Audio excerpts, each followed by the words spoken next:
நமஸ்காரம். உங்கள் அன்பிற்கும் அபிமானத்திற்கும் வித்தியாபத்திர பிஆர் ராஜா குளத்தூர்லேருந்து பேசுகிறேன்.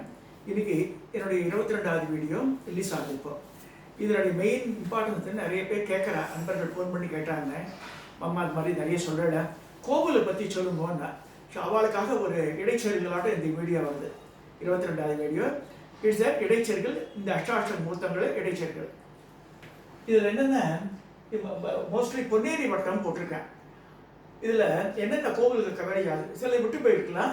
இப்போ என்னுடைய நினைவுக்கு வந்து நான் போட்டிருக்கேன், மேப் போட்டுறேன். காரில் போகிறவா, டூ வீலரில் போகிறவா அழகாக போயிட்டு வரலாம். இங்கெல்லாம் பாடியை வச்சுக்கிறேன். இங்கெல்லாம் வீல்ஸ் இண்டியாலாம் இருக்குது. இந்த பாடியிலே எடுத்தால் கொஞ்சம் தூரம் போன வேண்டிய லூகாஸ் இண்டியா சர்வீஸ்னு வரும். அதுக்கு எழுத்தாங்க திருவல்லிதாயம் இருக்குது, பலிதாயம் பேர். திருவல்லீஸ்வர தாயம்மைன்னு இருக்குது. அந்த சிவன் கோவில் இருக்குது. பாடப்பட்ட ஸ்தலம் 275 இது ஒன்று. அப்படியே போனால் அம்பத்தூர் போகிறோம். அம்பத்தூர்லேருந்து ஆவடி போகிற ரோட்டில் திருமுல்லை வாயில். திருமுல்லை வாயில் மாசிலாமணீஸ்வரர் லதா மத்தியாம்பிகை. லதா மத்தியாம்பிகைன்னா கொடி இடை அம்மன் பேர். ஷர் இது பார்க்குறோம். இது ரெண்டுமே வந்து பாடப்பட்ட ஸ்தலங்கள். 275 ஸ்தலத்தில் தமிழ்நாட்டில் இருக்கிறதுல இது ரெண்டும் பாடப்பட்ட ஸ்தலம். ஷர் இப்படியே போனால் ஆவடி வருது. ஆவடியிலேருந்து அங்கே காமராஜ் சிலை இருக்கும். அங்கேருந்து ரைட்டில் திரும்பினா அது அப்படியே வீராபுரம்னு இடத்துக்கு போகிறது.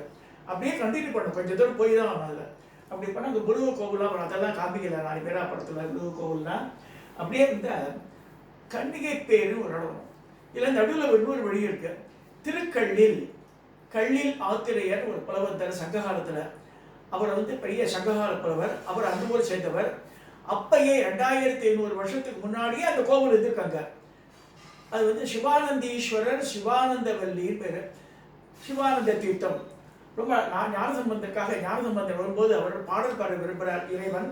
கள்ளிக்காட்டில் வந்து அவருடைய பூஜை பாக்ஸு, அதாவது அவர் லிங்கங்கள்லாம் வச்சுருப்பார், அவருடைய பூஜை பை எல்லாம் ஒழிச்சு வச்சுருப்பார். அப்போ வந்து சொல்கிற பசிரியை கேட்குறது, என்னை பற்றி பாடுன்னு. திருஞானசம்பந்தர் பாடின ஸ்தலம். இதுவும் வந்து தேவார ஸ்தலம்.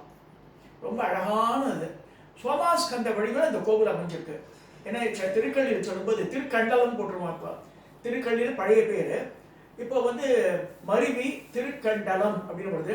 பெரிய பாளையத்துக்கு போகிறவா அந்த கன்னிகை பேர் ஒரு கன்னி பேருன்னுவா. கன்னிகை பேர்லேருந்து 4 கிலோமீட்டர் உள்ளே வந்தால் இந்த இடத்துக்கு வந்துடலாம். ஸோ இதில் வந்து என்னென்னா சாமி இருப்பார். சாமியினுடைய இடது பாகத்தில் அம்பாள் இருப்பார். ரெண்டுத்துக்கு நடுவில் முருகர் இருக்கும். ஸோ தட் இஸ் கால் சோமாஸ்கந்தபடி சுந்தர விநாயகர். பெரிய விநாயகர்.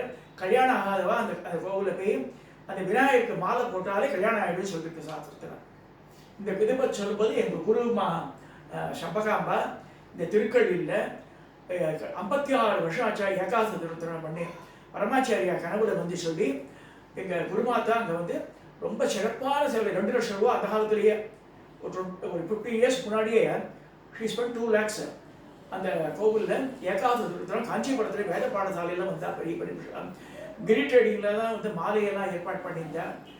தனியாக சமையல்லாம் ஜென்ரல் பீப்புளுக்கு வேறு, வைதிகாவுக்கு வேறு மாலை சமைச்சு ரொம்ப பிரமாத காத்தாலேயும் சாயந்தரம் வரைக்கும் நடந்தது. ஈஸ்வரங்க அந்த திருக்கள்ளில் இங்கே ஆறுகோ சிவாச்சாரியார் 102 வயசு வரைக்கும் இருந்தார். 100 வயசு வரைக்கும் அவரே அபிஷேகம் பண்ணிருக்கார். நான் பார்த்துருக்கேன். 100 வயசு வரைக்கும் நல்லா நடந்தது. ராஜா காபி சாப்பிட்றியா போன்விட்டா சாப்பிட்றியான்னு கேட்பார். அந்த மாதிரி இருந்து பாலப்பெரிவாரெலாம் ரொம்ப வேண்டியவர் அவருக்கு. அவாட்டெலாம் சண்டையை போடுவார். துவஜஸ்தம்பம் இதாகிடுத்து, நீங்கள் வைக்க போறியா இல்லையா அப்படின்லாம் கேட்பார். உரிமையோடு பேசுவார்.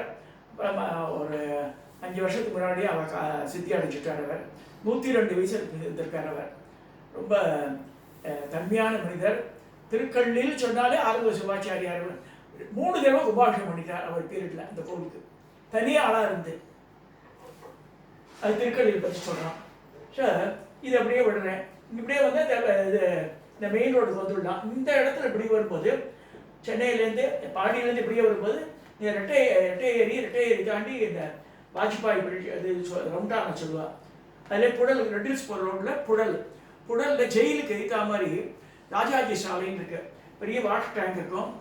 அங்கே வந்து திருமூலநாதன் ஒரு கோவில் இருக்குது. ஸ்வர்ணாம்பிகைன்னு திருமூலநாத ஸ்வர்ணாம்பிகை ரொம்ப இம்பார்ட்டன்ட் டெம்பிள். ரொம்ப அழகாக மெயின்டைன் பண்ணுறவ. பெரிய குளமெல்லாம் இருக்காங்க. ஸோ இப்படியே போகிறோம்.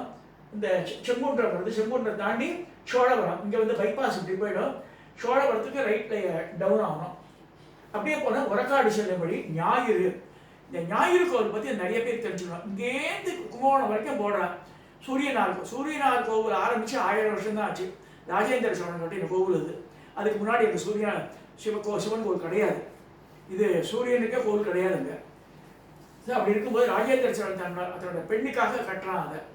ஸோ ஆனால் இந்த கோவில் வந்து ஞாயிறுன்ற சொல்லம் தான் பானுபுரின்னு சொல்லியிருக்கு. 6000 வருஷ ஸ்தலம். இங்கே கண்வ மகரிஷிக்கு தனி சிலையாக இருக்குது. சுந்தரரோட 2வது மனைவி சங்கிலி நாச்சியார் பிறந்த ஊர். சுந்தரரை பற்றி சொல்லணும்னா, சுந்தரர் வந்து பிறந்தது பிராமண வகுப்பு. சிவாச்சாரியாருக்கு பிள்ளையா பிறந்து ராஜாவால் வளர்க்கப்பட்டு அவரோட முதல் மனைவி சங்கிலி நாச்சியார், பறவை நாச்சியார் திருவாரூரில் அவள் கணிகையை கொடுத்து சேர்ந்துவா. இவ சங்கிலி நாச்சியார் இந்த ஞாயிறு கிழாரோட பொண்ணு. இவ வந்து திருவத்தியூரில் அவரை மனம் முடிச்சுக்கிறான்னு வருது. ஸோ சங்கிலி நாச்சியாருக்கு தனி சன்னதியே இருக்குது ஞாயிறு கோவிலில். புஷ்பரதீஸ்வரர் ஆதிசங்கரால் ஸ்தாபிக்கப்பட்ட ஸ்ரீசக்கர அம்பாளுக்கு முன்னாடி இருக்குது. அம்பாளும் இறைவனும் ஒரே கிழக்கு நோக்கி இருக்கும். கல்யாண கோலம்னு சொல்லுவாங்க மாதிரி சொன்னால் அது பார்க்கலாம். இந்த ஞாயிறுலேருந்து இப்படி வந்தால் இப்படியே போகலாம். இந்த ரவுண்டானாருக்கு பக்கத்தில் சின்ன ரவுண்டானாருக்கு அப்படி விளாங்காடு பார்க்கம் இருக்குது. இங்கே வந்து லவபுரீஸ்வரர் லவகுச்சா வந்து தென்னாட்டில் 108 சிவன் கோவில் கட்டுறார் அது காலத்தில். ஏன்னா ராமருக்கு ராவணன் வந்து பிராமணனாகிறதுனால பிரம்மஹத்தி தோஷம் பிரிஞ்சு சொல்லி அதை போக்குறதுக்காக அப்பா இவா வளர்ந்து ராஜாக்கள் ஆயிடுறா. ராமர்லாம் வந்து சரையில் நதியில் உயிரை விட்டுறார். ராமர், லக்ஷ்மணன், பரதன், சத்ருகுணன் எல்லாம் சரையில் போயிடுறாங்க. இவா வந்து ஆட்சி பீடத்துக்கு வந்த பிறகு இவா தென்னாடு வந்து 108 சிவன் கோவில் கட்டுறார். எல்லாத்தையும் லவபுரீஸ்வரர் வரும். இங்கே ராங்காடு பக்கத்தில் லவபுரீஸ்வரர், திருபசுந்தரி இடது பக்கம் இருப்பா. ரெண்டுமே கிழக்கு நோக்கி சன்னதி. அப்படியே ஞாயிறு வரும். ஸோ இப்படியே ஞாயிறுலேருந்து சோழவரத்துக்கு வந்து பேச்சுருக்காங்க. அப்படின்னா காரணோடைய பிரிட்ஜ் வருது. அந்த பிரிட்ஜுக்கு முன்னாடியே இன்னும் சின்ன பிரிட்ஜு ஒன்று வரும். அப்படி போனால் ஒரு 3-4 கிலோமீட்டர் எருமை வெட்டி பாளையம் இருக்குது. அங்கே காமாட்சி உடனுரை வரமுக்தீஸ்வரர் ஒரு கோவில் இருக்குது. இப்போ கும்பாபிஷேகம் படுத்தி ரெடி பண்ணிட்டு இருக்கா. ரொம்ப அழகாக கோவிலில் இது பண்ணிட்டா. உனக்கு ராஜகோபுரம் ரிப்பேர் பண்ணிட்டு இருக்கா. அந்த நிலையில் இருக்குது. இப்போ சுவாமியெல்லாம் தரிசனம் பண்ணலாம், அழகாக மெயின்டைன் பண்ணுறா, பூஜையெல்லாம் நடக்கிறது. ஸோ அப்படியே போகிறோம். இந்த காரணோடைய பிரிட்ஜு தாண்டி இந்த பெரியபாளையம் போகிற ரோடு தனியாக வருது. அதை நான் காமிக்கல அதில். அதுதான் வந்து இந்த திருக்கல்லில் வர ரோடு. இப்படியே போனால் பஞ்சட்டின்னு வரும். பஞ்ச இஷ்டி அகஸ்தியர் 5 யாகம் பண்ண இடம். ஆனந்தவல்லி சமேத அகத்தீஸ்வரர் ரொம்ப அழகான கோவில். அம்பாள் வந்து தெற்கு ராஜகோபுரம். அது பார்க்கும்போது அம்பாள் தான் தெரியும் நமக்கு. 3 கண்ணு உடையவோம், வேற எங்கேயும் கிடையாது. தொண்ட மண்டலத்தில் 3 கண்ணு அம்பாள் எங்கேயும் இல்லை. இங்கே மட்டும்தான் இருக்கா, பஞ்சேஷ்டியில் மட்டும்தான் இருக்கா. ஆனந்தவல்லின்னு பேர். அகஸ்தியர் யாகம் பண்ண அகஸ்தியர் ரோகபாம்பத்திரைக்கு பஞ்சலோக பிரதிஷ்டை பண்ணியிருக்காங்க. இப்படியே போகிறோம் நம்ம. பஞ்சட்டி முடிச்சு அப்படியே தச்சூர் ஒரு இடம் வருது, ஒரு ஜங்ஷன். அது இங்கே மேலே பிரிட்ஜு போகும். அந்த யூட்டர்னு அதுக்கு முன்னாடி கீழே சத்தீஸ்வரில் போயிடலாம். அப்படி தச்சூர் வழியாக போனால் முதல்ல வருது ஆண்டார் குப்பம். ஆண்டவர் குப்பம் பேர். அதுக்கப்புறமா தான் சிறுவாபுரி வருது. இந்த ஆண்டார் குப்பம் பிறகு சுவாமிநாத சுவாமியாட்டம் 6 அடி உயரம், 2 கைகள், பிரம்மசாத்த வடிவம் பேர். இடுப்பில் கை விஷயம் மாதிரி இருக்கும் 2 கையும். அவ்வளோ அழகான மூர்த்தம். காலடியில் 2 யானை, கல் யானை இருக்கும். சண்முக சுப்பிரமணிய யந்திரம் இருக்கும் காலடியே. ரொம்ப சிறுவாபுரி நல்லா ஓடுவா ஆட்டு மந்தியாட்டம். ஆனால் அதோட பழமையான கோவில் இது. கட்டாயம் பார்க்க வேண்டியது. தச்சூரின் வடக்காக அமர்ந்த பெருமானேன்னு அண்ணன்நாதரை பாடியிருக்கார். இந்த ஸ்தலத்தை பற்றி ரொம்ப அழகான ஊர். அப்படியே கண்டினியூ பண்ணால் பொன்னேரியில் ஆனந்தவல்லி வலம் கொண்ட அகத்தீஸ்வரன் இருக்கு. பொன் ஏறு அது பற்றி உழுதாலாம் அது காலத்தில். அதனால பொன்னேரின்னு பேர். அந்த கோவிலில் கஜபிரஷ்ட விமானம் சுற்றி வரும்போது பார்த்தா அந்த பொன் ஏறு பொதிச்சிருக்கும். இதில் கருங்கல் சவல். அங்கே வீரபத்திர சன்னதியும் பார்க்கலாம். மிச்ச இடத்துலலாம் வீரபத்திரம் கிடையாது. இந்த இந்த வட்டாரத்தில் அந்த பொன்னேரி கோவிலில் மட்டும்தான் நீ பெரிய ராஜகோபுரம், பெரிய குளம், ரொம்ப அழகானது. இது எப்படி இருக்கு. இப்படியே கண்டினியூ பண்ணிட்டு போனால் சிறுவாபுரி பார்க்குறோம். அப்படியே அரியத்துறை வந்துடும். ஆரம்பிச்ச இன்ஜினியரிங் காலேஜ் எழுத்தா மாதிரி உள்ள 3 கிலோமீட்டர் போனால் வரமூர்த்தி க்ஷேத்திரம் என்ற அரியத்துறை வருது. அரியத்துறையே அதோட நிறுத்திட்டேன் நான். அப்படியே கண்டினியூ போனால் மேல் முதல மேடுன்ற இடத்துல ஆதி கைலாசநாதர் ஆதி கைலாசநாயகின்னு இருக்கா, அதையும் பார்க்கலாம். ஸோ இன்றைக்கி நம்ம வந்து இவ்வளோ கோவில் பார்த்துருக்கோம். இதனுடைய கண்டினியூஷன் அடுத்த வீடியோவில் பார்க்க போகிறோம் நம்ம. ஸோ இதில் இந்த கார் எடுத்து போனால் அழகாக ஒரு நாளை கவரேஜ் பண்ணிடலாம். அதெல்லாம் எனவே இந்த இந்த இடத்துல இதுலேருந்து இந்த அரியத்துறை இங்கே வந்து ஆரணி ரிவர் ஓடுறது, இங்கே வந்து தச்சூர்லாம் தாண்டி இங்கே ஒரு ரோடு போகிறது, நான் காமிக்கல அதை. அப்படியே வந்து ஆரணிக்கு வந்துடலாம். ஆரணியில் வந்து சம்பங்கி பிச்சாலீஸ்வரர் சிவகாமின்னு இருக்கு, பெரிய சிவன் கோவில். பஞ்சபிரம்ம கஷேத்திரத்தில் வாமதேவ முகம். அது அரியத்துறை வந்து சத்யோஜாலம், இது வாமதேவம். அப்படியே அந்த ஆரணியில் கொஞ்சம் கண்டினியூ பண்ணால் கொசவன்பேட்டைன்னு ஒரு ஊர் இருக்குது. அங்கே தான் இந்த தறியெல்லாம் நேராக சில்க் காட்டன் புடவையெல்லாம் அங்கே தான் பண்ணுறார். அந்த கொசவன்பேட்டையில் பர்வதேஸ்வர காமாட்சி அம்மன் பேர். காமாட்சி அம்மன் 6 அடி உயரம் இருக்கும். ஸோ இந்த கொசவன்பேட்டை வந்துடும்.